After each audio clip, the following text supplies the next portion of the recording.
cold and hot, as well as a sewage system and elaborate, wide roads. A model of sophisticated urban planning. And scientists are stunned by another fact.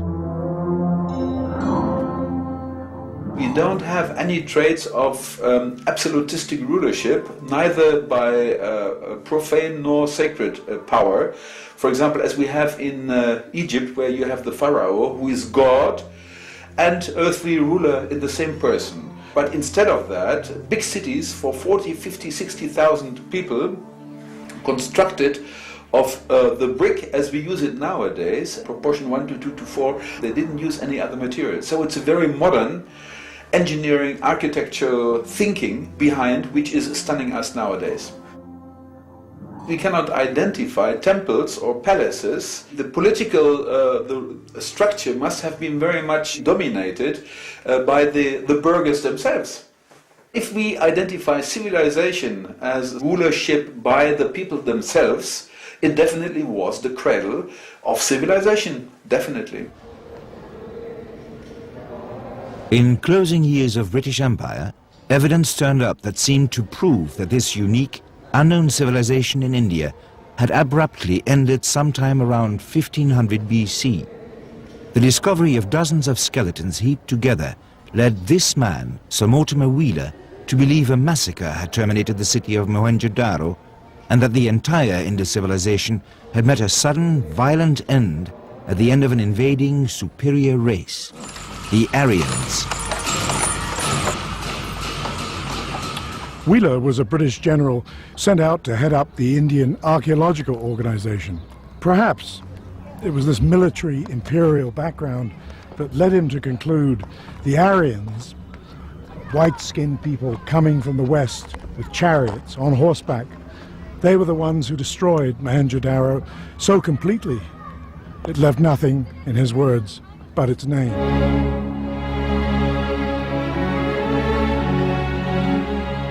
Wheeler's conclusions fitted in a frame of mind which attributed superiority to the colonizer over an inferior race. Since then, whole generations of historians believe that these Indo-Aryans conquered and destroyed the Indus civilization, drove weaker, darker races deeper into India, started civilization anew, and are therefore authors of the Holy Vedas and the Mahabharata. But that theory is now crumbling fast in the face of new discoveries. First of all, they've discovered that the greatest river of the Vedic times, namely Saraswati, dried up in about 2000 BC. And since the Aryan invasion theories suggested that these warriors, namely the Aryans, came to India about 1500 BC, how could they praise a river as being the greatest of the whole region if that river had already dried up 500 years before this entry into this region? Neither did the skeletons of Mohenjo-daro provide any evidence. Had it been a case of massacre and subsequent occupation of the site by an alien people, you would have got these skeletal remains in the upper levels of the site, because thereafter it would be abundant.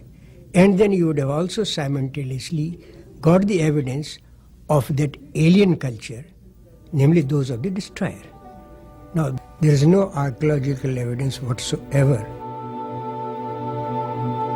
Not shock of invasion, but climate change cut short the cities of the Indus Valley.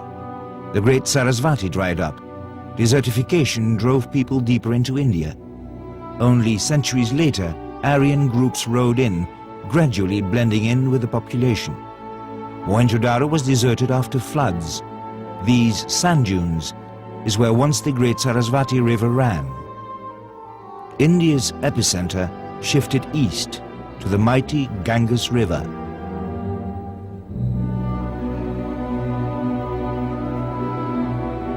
The quintessence of India, her religion, has remained unchanged ever since the great poem was composed. No invader or colonizer was ever able to overcome it. Indeed, many, like the Aryan invaders from the north, were overcome by it, absorbed into its generous complexities. Jews were here since the time of King Solomon. India has the distinction of being the only country on earth where they were never persecuted. Almost every religious faith in the world is represented, often like Islam, in huge numbers. Christians number in millions. And out of Hinduism have come reformist movements like Buddhism that became major religions in their own right. But the Indian soul was never conquered. Vedas and Mahabharata spring from an ancient and enduring civilization, the scope of which we're only now beginning to fathom.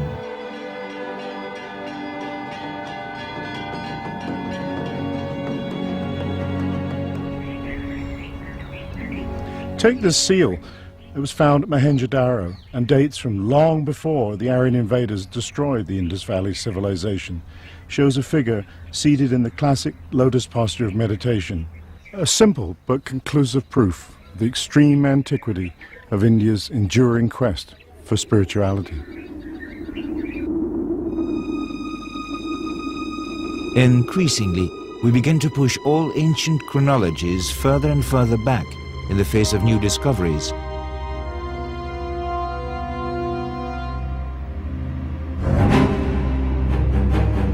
There is increasingly less reason not to believe the traditional chronology which places the Mahabharata much deeper into a distant past, and is after all the date given by those whose culture it actually is.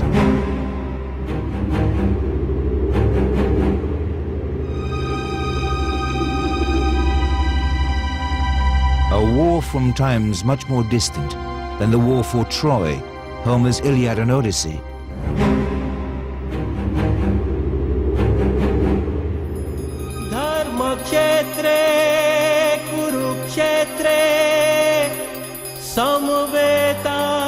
The war between the Pandavas and Kauravas may seem a simple theme, but what makes it fascinating is that the many individual agendas, personal conflicts, and ethical puzzles are like one family tearing itself up, or one man rending himself apart. And above all, the epic formulates the basis of India's religious philosophy and thought. At about the same time that the Mahabharata's nut was being created, Hinduism was developing in a philosophical fashion. So somewhere along the way, the story and the religion and the philosophy and the moral history all got wrapped into one story.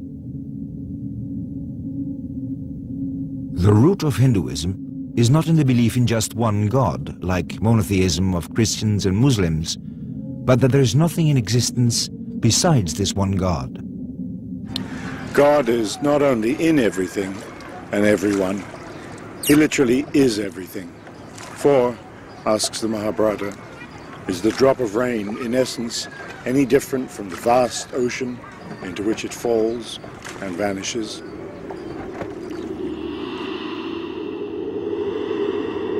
If God is all, he is in us, and we are he.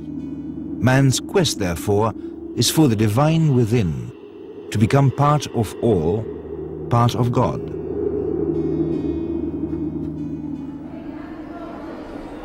At its core, it's more a philosophy than anything we in the West would call a religion. But it was out of this philosophy, too austere, intellectually taxing for most, that was born the bewildering diversity of Hinduism's estimated 36 million gods and goddesses.